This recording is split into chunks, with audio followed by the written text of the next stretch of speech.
जय जय रघुवीर समर्थ. मनाच्या श्लोकांची उजळणी यामध्ये आज आपण श्लोक 184 पाहणार आहोत. नव्हे तेची झाले, नसे तेची आले, कळो लागले सज्जनांचे निबोले, अनिर्वाच्य ते वाच्य वाचे वदावे, मना संत आनंत शोधित जावे. जय जय रघुवीर समर्थ. या श्लोकात समर्थ सांगतात की या सृष्टी निर्मितीच्या आधी सर्वत्र शून्य होते. शून्य म्हणजे परब्रह्म होते आणि नंतर त्या शून्यातूनच सृष्टीची निर्मिती झाली. म्हणून समर्थ म्हणतात, नव्हे तेची झाले, नसे तेची आले.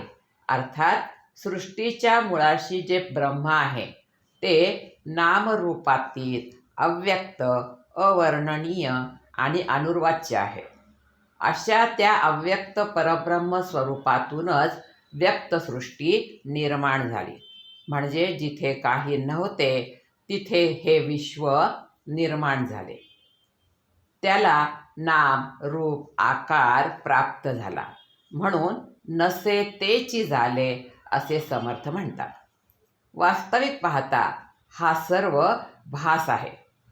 उदाहरणार्थ, जसे अंधारात आपल्याला दोरी पडलेली दिसली तर असे वाटते, अरे हा साप तर नाही ना. पण उजेडात पाहिल्यावर कळते की अरे तो साप नसून ती दोरी आहे. म्हणजेच काय की उजेड आल्यानंतरच आपल्याला ते सत्य कळालं. तसेच हे विश्व जे आपल्याला खरे वाटते ते आपल्या अज्ञानामुळे खरे वाटते. पण एकदा का आपल्याला त्याचं ज्ञान प्राप्त झालं की मग समजतं की हा केवळ भास आहे, सत्य नाही. अशा प्रकारे निर्गुणातून सगुण साकार झाले, निराकारातून आकार जन्माला आला आणि ईश्वराच्या संकल्पामुळे विश्व निर्माण झाले. परंतु आपल्या अज्ञानामुळे आपल्याला त्याचं आकलन होत नाही. त्याचं ज्ञान हे इंद्रियाद्वारे होऊ शकत नाही, कारण ते परब्रह्म इंद्रियातीत आहे, आपल्या आकलनाच्या पलीकडे आहे. मग आपल्यासारख्या अज्ञानी माणसाला त्या ईश्वराच्या स्वरूपाविषयी ज्ञान कसे व्हावे? म्हणून समर्थ पुढे म्हणतात, कळो लागले सज्जनांचेनी बोले. अर्थात हे सृष्टीचे गूढ रहस्य आपल्याला सज्जनांच्या सहवासात राहिल्याने कळेल. आपल्याला जर आपल्या परमभाग्याने एखादा सज्जन पुरुष भेटला तर त्याच्या सहवासात राहून त्याच्याकडून त्या परमात्म्याचं वर्णन ऐकून आपल्याला ते कळू लागेल. संत त्यांनी घेतलेल्या अनुभवातून आपल्याला ते ज्ञान सांगतात. पण त्यासाठी आपलीही तेवढी योग्यता असली पाहिजे. ते सांगतील त्यावर विश्वास ठेवून तसेच आचरण आपण केले पाहिजे, तरच ते ज्ञान आपल्याला सहज कळू शकेल. कारण गुरुच आपल्याला देव दाखवू शकतात, इतर कुणीही आपल्याला देव दाखवू शकत नाही. संत हे देवांपेक्षाही श्रेष्ठ आहेत.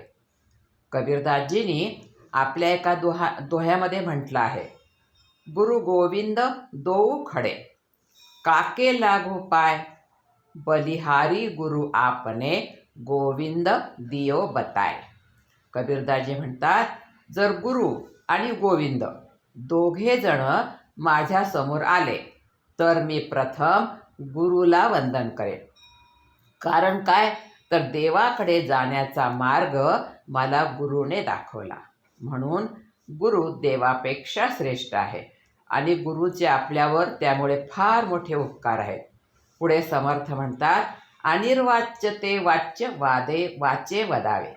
समर्थ म्हणतात, त्या परब्रह्माचं वर्णन वाणीने करता येत नाही. परब्रह्म हा वाणीचा विषय होऊच शकत नाही. तो शब्दातीत आहे. वेदही त्याचं वर्णन करू शकले नाही. पण खरंच संतांचे आपल्यावर केवढे थोर उपकार आहेत की त्यांनी त्याचं वर्णन करता येत नाही त्याला आपल्या वाणीत आणण्याचा प्रयत्न केला. त्याला वाणीचा विषय बनवला. आपल्या आध्यात्मिक सामर्थ्यावर त्याला शब्दात आणून दाखवलं. संतांनी सांगितलेलं ज्ञान आपल्याला कळण्याकरता आपण संतांनी सांगितलेल्या मार्गानेच जायला पाहिजे. ते जे साधन करायला सांगतील ते साधन आपण केलं पाहिजे. त्या परब्रह्म स्वरूपाचं वर्णन हे संतांच्या मुखातूनच ऐकलं पाहिजे, म्हणजे आपल्याला त्या परब्रह्माचं ज्ञान होईल. म्हणून समर्थ म्हणतात पुढे, मना संत अनंत शोधित जावे. हे मना, तू अनंत अशा त्या संताला शोधून काढून त्याच्याकडून हे ज्ञान प्राप्त करून घे आणि आपल्या जीवनाचं सार्थक करून घे.